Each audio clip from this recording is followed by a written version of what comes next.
After days of negotiation, for the very first time, my parents allowed me to step out, unescorted, for a movie with my friends.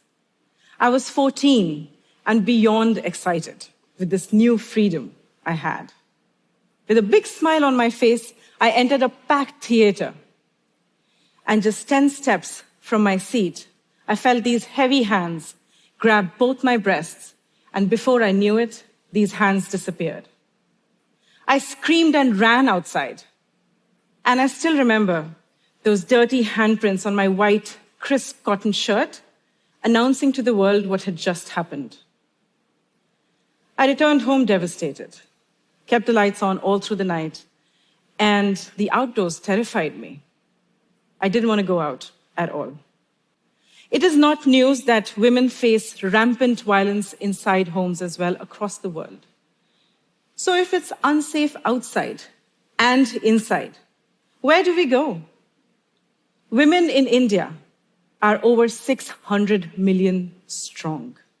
That's a lot of people. But this is what my country looks like, the outdoors. You can count the number of women in these pictures, and there aren't any, or just one or two. And this is by the day, but this number significantly drops at night. You don't see many women walking alone at night because they're simply not safe. 400,000. That's 45 women every hour face varying degrees of violence ranging from domestic violence to rape in India. A 13-year-old girl and her mother were gang raped on a highway just 45 minutes from where my parents live.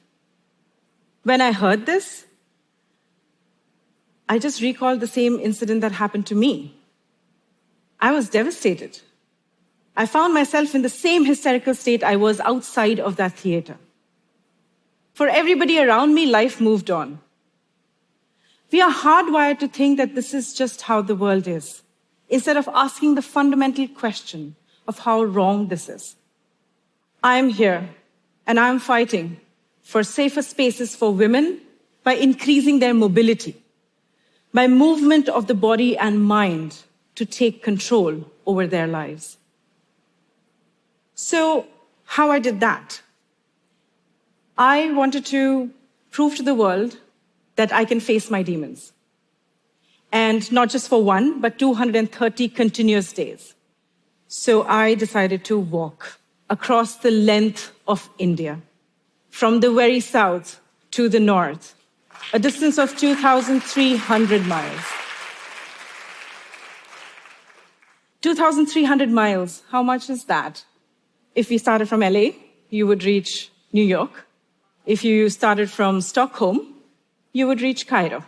That's the distance that I walked. And mile after mile, as I walked, it became very apparent that women's lack of mobility hinders their freedom to earn an income and exert any form of independence. On my long walk, I wanted to understand what made India one of the most unsafe countries in the world. I was determined to meet the women who were facing challenges around their safety. And above all, I wanted to understand if the situation is beyond repair. So I walked through 170 cities, small towns and villages. And I met over 85,000 women in small huddles to large crowds. This is a workshop. This is with women of an organization and in small huddles inside their homes. And that's when I realized that mobility plays a very, very big role in their freedom to pursue anything outside of their homes. When I was walking across the country, in my conversations with these women, I was talking to them about different topics. And this ranged from being financial independent to taking defensive positions in times of physical assault. This is an activity we did where we want to anchor ourselves and find our ground, and if somebody comes, you push, or just feel stronger. What it feels in your body to be stronger. And most of the times, our discussions were around finding your voice. 3, 2, 1, सांस लीजिए.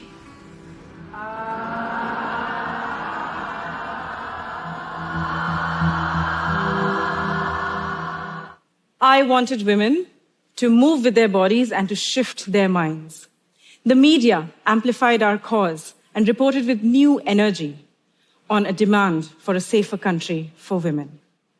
On my long walk, I met so many people. And most of the times, I noticed that marriage in India is treated a little differently from the rest of the world. You see, marriage means a woman becomes the property of her husband and his family. And not being able to step outside to pursue an education, a job, or create a community of her own, that lack of mobility, both social and physical, that is what reflects the state of gender inequality in our society. On my long walk, I bore witness to chilling, violent, incomprehensible human behavior. But at the same time, I met brave women, survivors of atrocious crimes, who lit my path with their unbelievable strength to carry on. And then something miraculous happened. I met this woman named Jai Bharti. On her motorcycle, she arrived in the same village I was in. And she was there at a training camp teaching other women how to ride scooters. I had never seen anything like this before. She donned the narrative of being fierce, the odd one out, smashing patriarchy every single time she rode her motorcycle. She was an inspiration for all women, young and old. And at the training camp, I saw how revving a motorbike and holding a steering wheel didn't give these women the ability to drive, but that much needed control over their lives.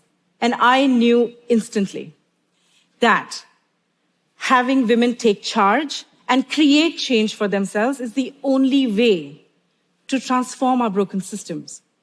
It got me thinking, what if we could get communities of women moving, actually physically moving away from the house? That would open a window where they could move psychologically, where they could understand or realize that she could step out of bad situations and have the ability to do it. This way we would have more women feel safe and confident. So Jai Bharti and I, we both decided that we are going to join forces and create a movement exclusively for women, focused on mobility. We have set up a system where a woman can train to drive for themselves, or for Ubers, taxis, or just become delivery agents for Amazon and other big companies or local businesses. That's money in the bank and the freedom and the psychological, know that I can step outside of my home. We are connecting these women drivers on a national network where they can reach out to each other for support and to share experiences. And not just that, she can actually ping another driver in her vicinity if she is feeling distressed, if she's in danger, or if she's simply just waiting for her next ride or pickup and doesn't want to wait alone. For us, receiving our first paycheck might be very empowering. But for 59-year-old Nagamani, that moment arrived when she put her scooter on a center stand and feeling physically strong and proving to the society that she's beyond being just a sidekick. We have trained 1,800 women who are road ready and raring.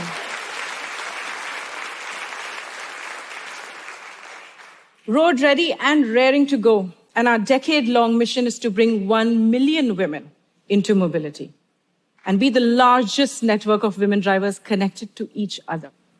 By rethinking mobility for women, giving them a safe transport and safety outside of home, it is our hope to transform our culture.